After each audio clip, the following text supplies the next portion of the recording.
Pour répondre à la première question, donc, quel est le nombre de mains différentes? On va considérer l'ensemble des 52 cartes d'un jeu. Donc, une main, c'est 5 cartes prises parmi les 52. Donc, par exemple, les 5 qui sont là.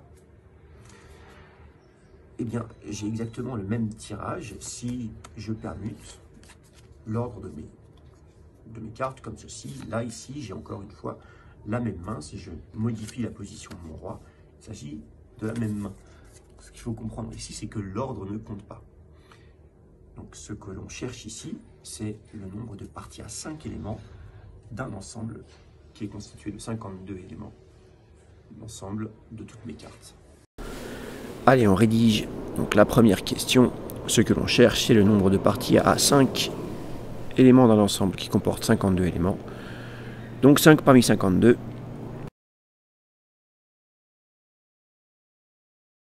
Ça nous donne factoriel 52 sur factoriel 47 fois factoriel 5. Je répète, on doit diviser par factoriel 5 pour supprimer la notion d'ordre. On obtient donc, avec la calculatrice bien sûr, 2 598 960 mains possibles.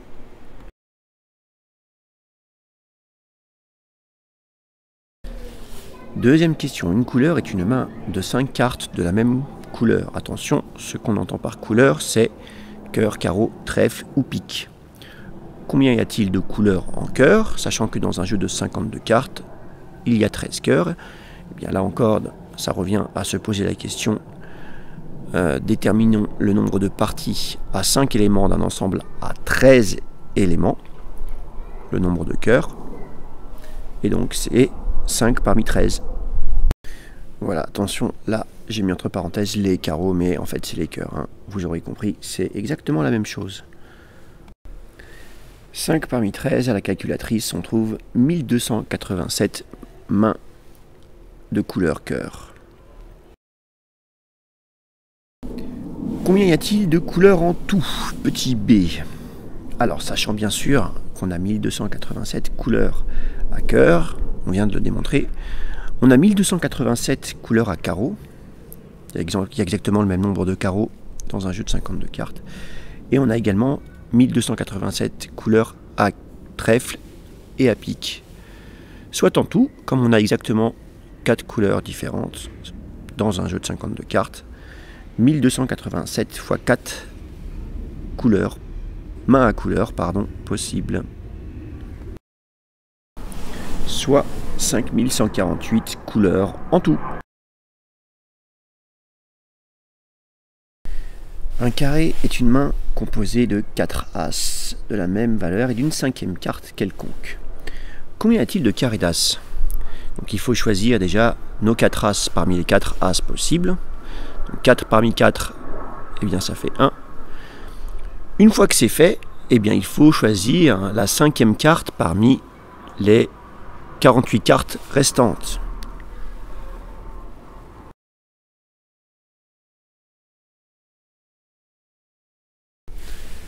En tout, on a donc 48 carrés d'as possibles. Combien y a-t-il de carrés en tout? Alors on vient de déterminer le nombre de carrés dont la hauteur est l'as. Donc sachant qu'on a 13 hauteurs différentes et qu'on va avoir 48 carrés possibles par hauteur, donc, la réponse à la question est simple, c'est 48 x 13. 624 carrés possibles. Voilà pourquoi le carré vaut plus qu'une couleur au poker, parce qu'il y en a moins.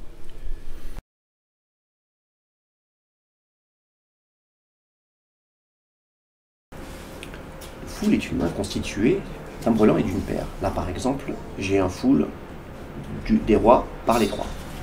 Afin de déterminer le nombre de full qu'il est possible de faire, je vais commencer par déterminer le nombre de brelans qu'il est possible de faire, c'est-à-dire le nombre de façons de piocher 3 cartes d'une même hauteur parmi les 13 hauteurs possibles. Ce nombre de brelans étant déterminé, je vais ensuite déterminer le nombre de paires qu'il est possible de faire parmi les 12 hauteurs restantes. Ensuite, je n'aurai plus qu'à appliquer le principe multiplicatif.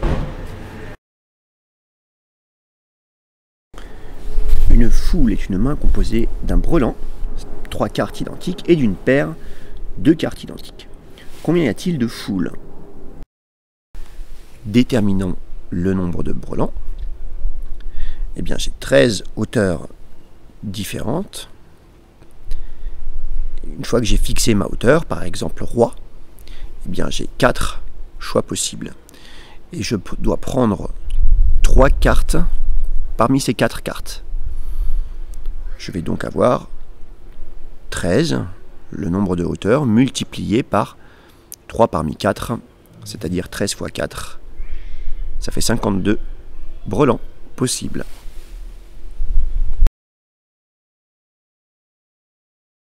Fixons les 3 cartes constituant le brelan. Supposons par exemple que j'ai pioché 3 rois. Maintenant, il me reste à piocher une paire, c'est-à-dire 2 cartes de la même hauteur, qui ne seront pas des rois bien sûr. Donc j'ai donc 12 hauteurs possibles, et pour chacune des hauteurs, la hauteur étant fixée, je vais avoir 2 parmi 4 paires possibles.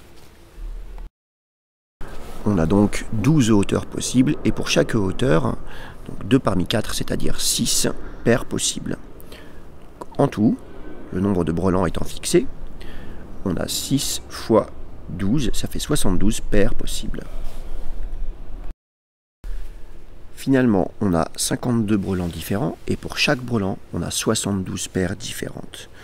Donc en tout, on a 52 multiplié par 72, 3744 full différents. Voilà, l'exercice est terminé. On peut essayer de le compléter en essayant de déterminer le nombre de brelans qu'il est possible de piocher, en piochant 5 cartes, le nombre de quintes flush royal, le nombre de quintes flush ou le nombre de quintes qu'on peut piocher. C'est un exercice qui peut vous inspirer pour le grand oral. Bon courage à vous.